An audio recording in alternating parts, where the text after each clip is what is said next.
श्री राम कृष्ण वचनामृत के अगले भाग को प्रारंभ करते हैं। श्री राम कृष्ण कहते हैं, केवल जानने से ही नहीं होगा, धारणा भी तो होनी चाहिए। विषय चिंतन मन को समाधिस्थ नहीं होने देता। विषय बुद्धि का पूरी तरह त्याग होने पर स्थित समाधि हो जाती है। मेरी देह स्थित समाधि में भी छूट सकती है, परंतु मुझ में भक्ति और भक्तों के साथ कुछ रहने की वासना है। इसीलिए देह पर भी कुछ दृष्टि है। एक और है उन्मना समाधि, फैले हुए मन को एकाएक समेट लेना। ये तुम समझे? मणि ने कहा, जी हां। श्री राम कृष्ण कहते हैं, फैले हुए मन को एकाएक समेट लेना, यह समाधि देर तक नहीं रहती। विषय वासनाएं आकर समाधि भंग कर देती हैं। योगी का योग भंग हो जाता है। उस देश में दीवार के भीतर बिल में नेवला रहता है। बिल में जब रहता है खूब आराम से रहता है। कोई कोई उसकी पूंछ में ईंट बांध देते हैं, तब ईंट के कारण वह बिल से निकल पड़ता है। जब जब वह बिल के भीतर जाकर आराम से बैठने की चेष्टा करता है, तब तब ईंट के प्रभाव से बिल से निकल आना पड़ता है। विषय वासना भी ऐसी ही है, योगी को योग भ्रष्ट कर देती है। विषयी मनुष्यों की कभी कभी समाधि की अवस्था हो सकती है। सूर्योदय होने पर कमल खिल जाता है, परंतु सूर्य मेघों से ढक जाने पर वह फिर मुंद जाता है। विषय काले मेघ हैं। एक भक्त श्री राम कृष्ण से पूछता है, महाराज भक्ति कैसे हो? श्री राम कृष्ण कहते हैं, बढ़े चलो। 7 फाटकों के बाद राजा विद्यमान है। सब फाटक पार हो जाने पर ही तो राजा को देख सकोगे। मैंने चाणक्य में अन्नपूर्णा की स्थापना के समय द्वारका बाबू से कहा था, बड़े तालाब में गंभीर जल में बड़ी बड़ी मछलियां हैं, बंसी में लगाकर चारा डालो, उसकी सुगंध से बड़ी बड़ी मछलियां आ जाएगी। कभी कभी उछल कूद भी करेंगी। प्रेम भक्ति मानो चारा। ईश्वर नर लीला करते हैं, मनुष्य रूप में वे अवतीर्ण होते हैं। जिस प्रकार श्री कृष्ण, श्री रामचंद्र, श्री चैतन्य देव। मैंने केशव सेन से कहा था कि मनुष्य में ईश्वर का अधिक प्रकाश है। मैदान में छोटे छोटे गड्ढे रहते हैं, उन गड्ढों के भीतर मछली केकड़े आदि रहते हैं। मछली केकड़े खोजना हो तो उन गड्ढों के भीतर खोजना होता है। ईश्वर को खोजना हो तो अवतारों के भीतर खोजना चाहिए। उस 3.5 हाथ की मानव देह में जगन माता अवतीर्ण होती है। फिर एक गीत गाते हैं। गीत का भाव यह है, श्यामा माँ ने कैसी कल बनाई है। 3.5 हाथ की कल के भीतर कितने ही तमाशे दिखा रही है। स्वयं कल के भीतर रहकर वह रस्सी पकड़कर उसे घुमाती है। कल कहती है कि मैं अपने आप ही घूम रही हूं। वह नहीं जानती कि उसे कौन घुमा रहा है। परंतु ईश्वर को जानना हो, अवतार को पहचानना हो तो साधना की आवश्यकता है। तालाब में बड़ी बड़ी मछलियां हैं, उनके लिए चारा डालना पड़ता है। दूध में मक्खन है, उसे मंथन करना पड़ता है। राई में तेल है, उसे पेरना पड़ता है। मेहंदी से हाथ लाल होते हैं, उसे पीसना पड़ता है। एक भक्त पूछता है कि महाराज वे साकार हैं या निराकार? श्री राम कृष्ण कहते हैं, ठहरो, पहले कलकत्ता तो जाओ, तभी तो जानोगे कि कहाँ है किले का मैदान, कहाँ एशियाटिक सोसाइटी और कहाँ बंगाल बैंक है। खड़दा ब्राह्मण मोहल्ले में जाने के लिए पहले तो खड़दा पहुंचना ही होगा ना। निराकार साधना होगी क्यों नहीं? होती है, पर है बड़ी कठिन। कामिनी कांचन का त्याग हुए बिना नहीं होती। बाहर त्याग, फिर भीतर त्याग। विषय बुद्धि का लवलेश रहते काम बनेगा नहीं। साकार की साधना सरल है, परंतु उतनी सरल भी नहीं है। निराकार साधना, ज्ञान योग की साधना की चर्चा भक्तों के पास नहीं करनी चाहिए। बड़ी कठिनाई से उसे थोड़ी सी भक्ति प्राप्त हो रही है, उसके पास यह कहने से कि सब कुछ स्वप्न तुल्य है, उसकी भक्ति की हानि होती है। कबीरदास निराकारवादी थे। शिव, काली, कृष्ण को नहीं मानते थे। वे कहते थे काली चावल केला खाती है, कृष्ण गोपियों के हथेली बजाने पर बंदर की तरह नाचते हैं। ऐसा सुनकर सभी हंस पड़े।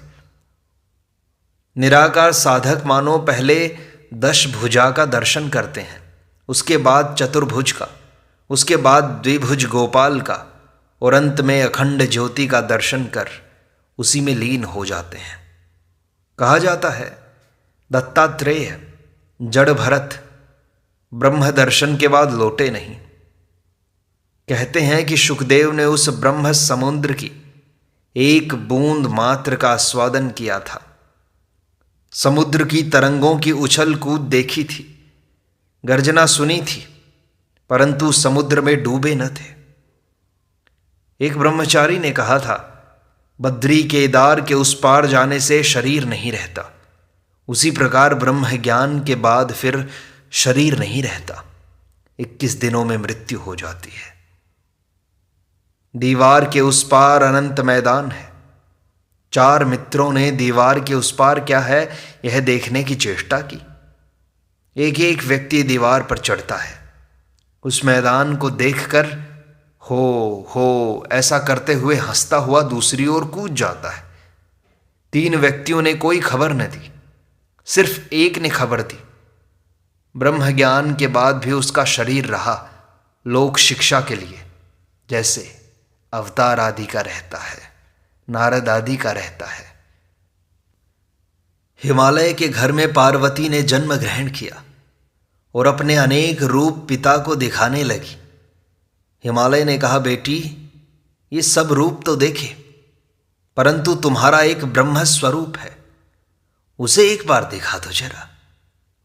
पार्वती ने कहा, पिताजी यदि तुम ब्रह्म ज्ञान चाहते हो तो संसार छोड़कर सत्संग करना पड़ेगा। पर हिमालय किसी भी तरह संसार नहीं छोड़ते थे। तब पार्वती जी ने एक बार अपना ब्रह्म स्वरूप दिखाया। देखते ही गिरिराज एकदम मूर्छित हो गए। यह जो कुछ कहा सब तर्क विचार की बातें हैं। ब्रह्म सत्य, जगत मिथ्या, यही विचार है। सब स्वप्न की तरह है, बड़ा कठिन मार्ग है। इस पंथ में उनकी लीला स्वप्न जैसी मिथ्या बन जाती है, फिर मैं भी उड़ जाता है। इस पथ में अवतार भी नहीं माना जाता। बड़ा कठिन है ये सब विचार की बातें भक्तों को अधिक सुननी नहीं चाहिए। इसलिए ईश्वर अवतीर्ण होकर भक्ति का उपदेश देते हैं, शरणागत होने के लिए कहते हैं। भक्ति से, उनकी कृपा से सभी कुछ हो जाता है। ज्ञान विज्ञान सब कुछ होता है। वे लीला कर रहे हैं, वे भक्त के अधीन हैं। मां भक्त की भक्ति रूपी रस्सी से स्वयं बंधी हुई है। ईश्वर कभी चुंबक बनते हैं, भक्त सुई होता है। फिर कभी भक्त चुंबक और वे सुई होते हैं। भक्त उन्हें खींच लेते हैं। वे भक्त वत्सल भक्ताधीन हैं। एक मत यह है कि यशोदा तथा अन्य गोपीगण पूर्व जन्म में निराकारवादी थीं। उससे उनकी तृप्ति न हुई, इसलिए उन्होंने वृंदावन लीला में श्री कृष्ण को लेकर आनंद किया। श्री कृष्ण ने एक दिन कहा, तुम्हें नित्य धाम का दर्शन कराऊंगा, चलो यमुना में स्नान करने चलें। ज्यों ही उन्होंने डुबकी लगाई, एकदम गोलोक का दर्शन, फिर उसके बाद अखंड ज्योति का दर्शन। तब यशोदा बोली, कृष्ण, ये सब और अधिक देखना नहीं चाहती। अब तेरे उसी मानव रूप का दर्शन करूंगी, तुझे गोदी में लूंगी, खिलाऊंगी पिलाऊंगी। इसलिए अवतार में उनका अधिक प्रकाश है। अवतार का शरीर रहते उनकी पूजा सेवा करनी चाहिए। वह जो कोठरी के भीतर चोर कोठरी है, भोर होते ही वह उसमें छिप जाएगा रे। अवतार को सभी लोग नहीं पहचान सकते। देह धारण करने पर रोग, शोक, क्षुधा, तृष्णा सभी कुछ होता है। ऐसा लगता है मानो वे हमारी ही तरह हैं। राम सीता के शोध में रोए थे। पंचभूत के फंदे में पड़कर ब्रह्म भी रोते हैं। पुराण में कहा है, हिरण्याक्ष वध के बाद वराह अवतार बच्चों को लेकर रहने लगे, उन्हें स्तनपान करा रहे थे। ये कहकर सभी हंसने लगे। स्वधाम में जाने का नाम तक नहीं। अंत में शिव ने आकर त्रिशूल द्वारा उनके शरीर का विनाश किया। तब वे हंसते हुए स्वधाम में पधारे। इसके बाद श्री रामकृष्ण कहते हैं, अवतार पर प्रेम होने से ही हो गया। आहा, गोपियों का कैसा प्रेम था। यह कहकर गोपियों के भाव में गाना गा रहे हैं रामकृष्ण। कहते हैं, श्याम तुम प्राणों के प्राण हो, तुम ही हमारे आधार हो। रास के बीच में जिस समय श्री कृष्ण छिप गए, गोपिकाएं एकदम पागल बन गईं। एक वृक्ष को देखकर कहती हैं, तुम कोई तपस्वी होगे। श्री कृष्ण को तुमने अवश्य ही देखा होगा, नहीं तो समाधि मग्न होकर क्यों खड़े हो। तृणों से ढकी हुई पृथ्वी को देखकर कहती हैं, हे पृथ्वी, तुमने अवश्य ही उनके दर्शन किए हैं, नहीं तो तुम्हारे रोंगटे क्यों खड़े हुए हैं। अवश्य ही तुमने उनके स्पर्श सुख का भोग किया है। फिर माधवी लता को देखकर कहती हैं, हे माधवी, मुझे माधव ला दे। गोपियों का कैसा प्रेमोन्माद है। जब अक्रूर आए और श्री कृष्ण तथा बलराम मथुरा जाने के लिए रथ पर बैठे, तो गोपीगण रथ के पहिए पकड़कर कहने लगीं, जाने नहीं देंगे। इतना कहकर श्री राम कृष्ण फिर गाना गा रहे हैं। भावार्थ यह है, रथ चक्र को न पकड़ो, न पकड़ो। क्या रथ चक्र से चलता है? इस चक्र के चक्री हरि हैं, जिनके चक्र से जगत चलता है। श्री राम कृष्ण कह रहे हैं, क्या रथ चक्र से चलता है? ये बातें मुझे बहुत ही हृदय स्पर्शी लगती हैं। जिस चक्र से ब्रह्मांड घूमता है, रथी की आज्ञा से सारथी चलता है। श्री राम कृष्ण कहते हैं, निराकार भी सत्य है और साकार भी सत्य है। तोतापुरी महाराज उपदेश देता था, सच्चिदानंद ब्रह्म कैसे हैं? जैसे अनंत सागर है, ऊपर नीचे दाहिने बाएं पानी ही पानी है। वह कारण सलिल है, स्थिर पानी है। कार्य के होने पर उसमें तरंगें उठने लगीं। सृष्टि, स्थिति और प्रलय यही कार्य है। फिर कहता था, विचार जहाँ पहुँचकर रुक जाए वही ब्रह्म है। जैसे कपूर जलाने पर उसका सर्वांश जल जाता है, जरा भी राख नहीं रह जाती। ब्रह्म मन और वचन के परे हैं। नमक का पुतला समुद्र की थाह लेने गया था, लौटकर उसने खबर नहीं दी, समुद्र में ही गल गया। ऋषियों ने राम से कहा था, राम, भारद्वाज आदि तुम्हें अवतार कह सकते हैं, परंतु हम लोग नहीं कहते। हम लोग शब्द ब्रह्म की उपासना करते हैं, मनुष्य स्वरूप को नहीं चाहते। राम कुछ प्रसन्न हो उनकी पूजा लेकर चले गए, परंतु नित्यता जिनकी है, लीला भी उन्हीं की है। जैसे छत और सीढ़ियां। ईश्वर लीला, देव लीला, नर लीला, जगत लीला। नर लीला में ही अवतार होता है।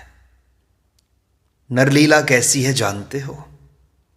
जैसे बड़ी छत का पानी नल से जोर शोर से गिर रहा हो, वही सच्चिदानंद है। उन्हीं की शक्ति एक रास्ते से नल के भीतर से आ रही है। केवल भरद्वाज आदि 12 ऋषियों ने ही राम को पहचाना था कि ये अवतारी पुरुष हैं। अवतारी पुरुषों को सभी पहचान नहीं सकते। श्री राम कृष्ण कहते हैं वे अवतीर्ण होकर भक्ति की शिक्षा देते हैं। अच्छा, मुझे तुम क्या समझते हो? मेरे पिता गया गए थे, वहाँ रघुवीर ने स्वप्न दिखलाया कि मैं तेरा पुत्र बनकर जन्म लूँगा। पिता ने स्वप्न देखकर कहा, देव, मैं दरिद्र ब्राह्मण हूँ, मैं तुम्हारी सेवा कैसे करूँगा? रघुवीर ने कहा, सेवा तो हो जाएगी। तोतापुरी महाराज ने बाघ और बकरी की कहानी कही थी।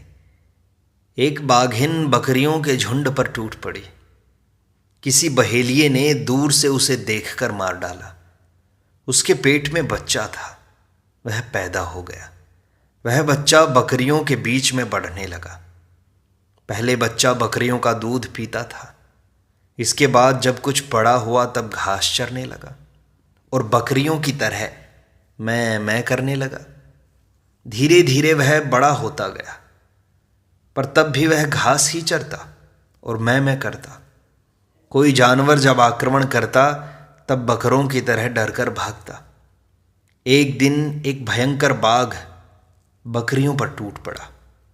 उसने आश्चर्य में आकर देखा उनमें एक बाघ भी घास चर रहा है और उसे देखकर बकरियों के साथ साथ वह भी दौड़कर भागा।